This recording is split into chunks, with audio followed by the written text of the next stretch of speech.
close your eyes for a second and imagine it's mid-July.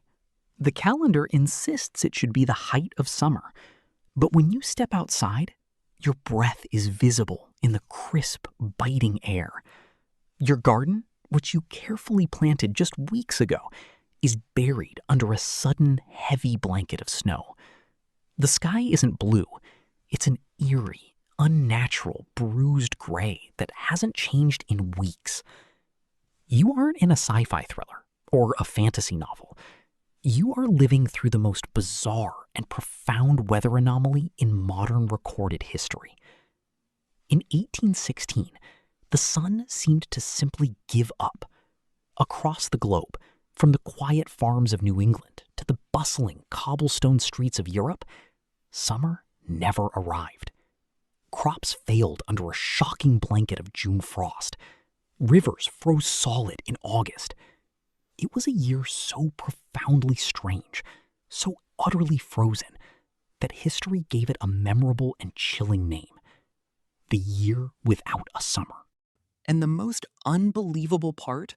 This global deep freeze wasn't caused by a shifting climate or a natural ice age. It was triggered by a single, distant mountain that changed the Earth's atmosphere forever. Today, we're traveling back to 1816 to find out how one volcanic eruption cooled the world, inspired some of the greatest stories and inventions in human history, and permanently changed the course of our future. To understand the cold, we have to go back 1 year, April 1815. Mount Tambora, located in present-day Indonesia, unleashes the most powerful volcanic eruption in recorded human history. We're talking about an explosion so massive, it was heard over 1,600 miles away. Ash rained down for weeks, darkening the skies across the archipelago. But here's the crucial detail. The volcano didn't just blast rock and ash into the lower atmosphere, it blasted millions of tons of sulfur dioxide high up into the stratosphere.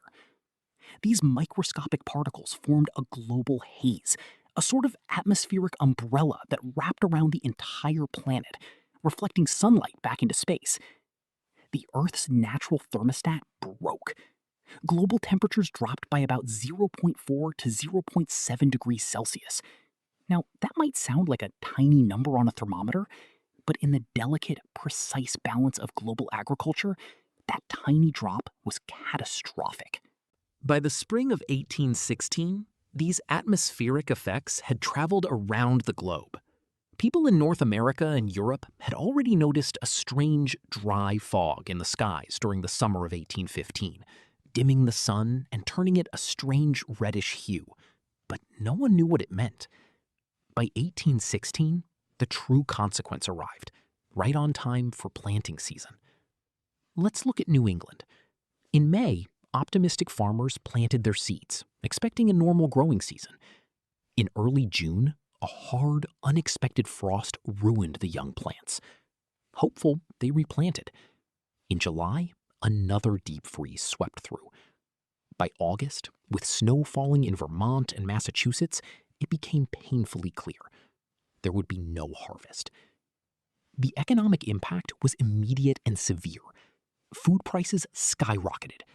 Oats, which were absolutely essential for feeding horses and livestock, went from 12 cents a bushel to a staggering 92 cents. Families who had always been self-sufficient suddenly found themselves struggling to find enough food, resorting to eating boiled nettles, wild herbs, and even the bark of trees just to get by. But this story isn't just about America. In Europe, the situation was equally challenging. Continuous, relentless rain led to widespread crop failure across the continent. In Ireland, the potato crop failed entirely, causing severe hardship years before the well-known shortages of the 1840s. Illness and hardship spread through crowded cities as resources grew thin. However, here is where the story takes a truly fascinating and unexpected turn. When the world outside is dark, cold, and frightening, where do people go? They go inside. And when they go inside, they use their imagination. In fact, this frozen year directly led to two massive leaps in human innovation, one in literature and one in transportation. Let's start with literature. Summer 1816, Lake Geneva, Switzerland. A group of brilliant friends is renting a beautiful villa, but they are completely trapped indoors due to the relentless rain, thunderstorms, and bitter cold. Among them are the famous poet Lord Byron, the poet Percy Shelley, and his brilliant 18-year-old future wife Mary Godwin, who we know today as Mary Shelley. Also present is a young physician named John Polidori. Bored, chilled, and listening to the wind howl outside, Lord Byron proposes a fun but eerie challenge to pass the time. We will each write a ghost story. Mary Shelley struggled at first. She wanted to write something that would truly speak to the mysterious fears of the human heart. But the gloomy atmosphere, the feeling of isolation, and the late-night scientific debates happening around her about galvanism, the idea that electricity could spark life in dead tissue, sparked a brilliant idea. She asked herself, what if life could be created not by nature, but by science? And what if that creation went horribly wrong? Out of that frozen, rainy summer came the masterpiece, Frankenstein.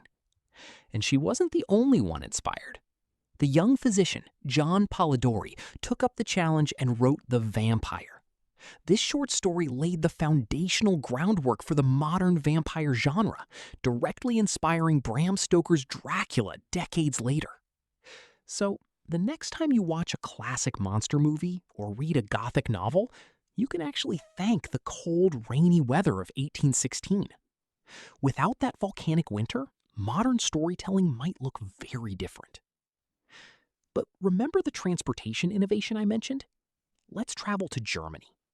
Because of the massive oat shortages caused by the frozen summer, horses became incredibly expensive and difficult to feed. Many people simply couldn't afford to keep them. A German inventor named Karl Dreis looked at this problem and asked, how can we travel without relying on horses? In 1817, he invented the Lauf machine, or running machine. It had two wheels in a line and a wooden frame, and you propelled it by pushing your feet against the ground. It was the direct precursor to the modern bicycle. The global freeze literally gave us the blueprint for eco-friendly transportation. There was even a silver lining in the sky. The same volcanic ash that blocked the sun created the most spectacular, fiery, and vivid sunsets Europe had ever seen.